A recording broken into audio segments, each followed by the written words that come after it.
Bonjour à tous. Enfant, j'étais d'une timidité maladive et j'étais aussi une angoissée permanente.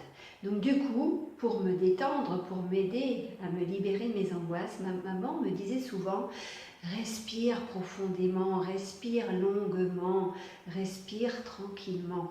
Elle savait pertinemment que respirer de façon profonde et longue allait m'apaiser, me calmer.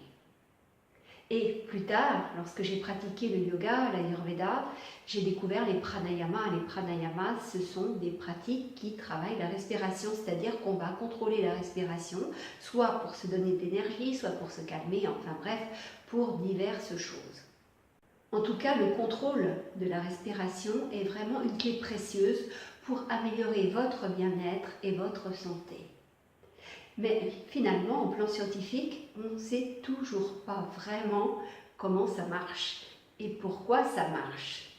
Donc il y a déjà eu des études il y a à peu près 25 ans.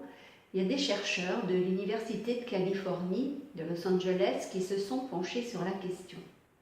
Et ils ont découvert à l'intérieur de notre cerveau un peu plus que 3000 neurones qui semblaient interagir avec tous les aspects de la respiration. Et ces neurones existent aussi chez les animaux, il n'y a pas que chez l'homme qu'ils existent. Plus récemment, des chercheurs de l'université de Stanford ont voulu comprendre pourquoi la respiration pouvait être apaisante. Alors eux, ils ont travaillé sur les neurones de souris.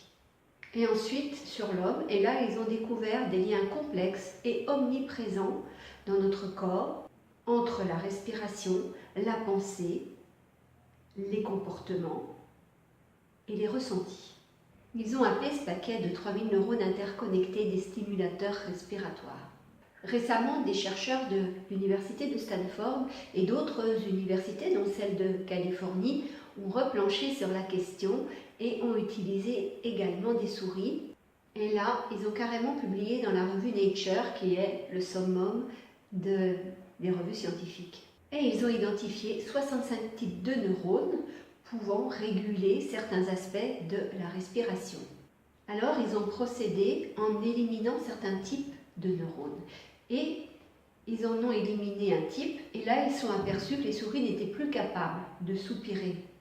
Et cette année, le docteur Mark Krasnov, qui est un professeur de biochimie de l'université de Stanford, lui et ses collaborateurs ont publié dans la belle revue Science leurs travaux de recherche et leurs résultats de recherche. Alors là, eux, ils ont supprimé un certain groupe de neurones et ils se sont rendus compte de rien au départ. C'est-à-dire que les souris continuaient à bâiller, continuaient à soupirer, continuaient à souffler. Finalement, elles avaient leur respiration habituelle. Sauf que lorsqu'ils ont placé ces souris dans des cages inconnues pour elles, eh bien, au lieu d'être stressées, d'être énervées, d'avoir une respiration du coup beaucoup plus rapide que d'habitude, sous l'effet du stress, eh bien, ces souris sont demeurées calmes, se sont assises et ont fait leur toilette.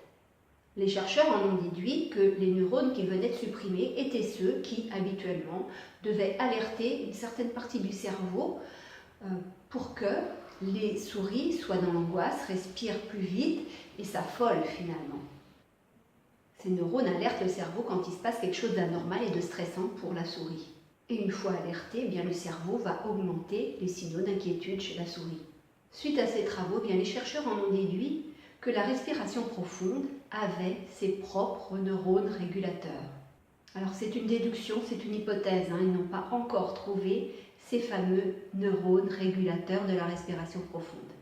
Donc selon eux, eh bien, la respiration profonde va inhiber, va empêcher d'agir les neurones qui d'habitude alertent le cerveau pour qu'il augmente l'inquiétude, le stress. Donc vous voyez que les recherches n'en sont qu'à leur début, même si elles ont commencé il y a 25 ans et plus, eh bien on n'en est encore qu'au balbutiement et on travaille surtout chez la souris, donc on est encore loin du modèle humain. Donc je me dis que le bon sens de ma maman, eh bien, cachait des mécanismes fort complexes, mécanismes physiologiques et biochimiques. Donc le message du jour, je vous dirais de penser à respirer différemment, de façon à vous apaiser, de façon à vous calmer, de façon aussi à avoir plus d'oxygène, parce que souvent on respire quand on est stressé, surtout juste avec le haut de l'organisme, alors que si vous respirez aussi bien que le thorax qu'avec l'abdomen, vraiment, toute cette partie-là finalement, eh bien vous allez voir combien vous serez plus détendu et ça augmentera aussi votre mieux-être et votre qualité de santé. Parce que finalement, on peut le faire sans vraiment comprendre comment ça marche. Évidemment, je vous invite à aimer ma page Facebook Motivation Positive, à visiter le blog des Audacieux, http://www.motivationpositive.com. Abonnez-vous à ma chaîne YouTube. Et puis, comme d'habitude, je vous dis, prenez soin de vous et je vous salue. Au revoir.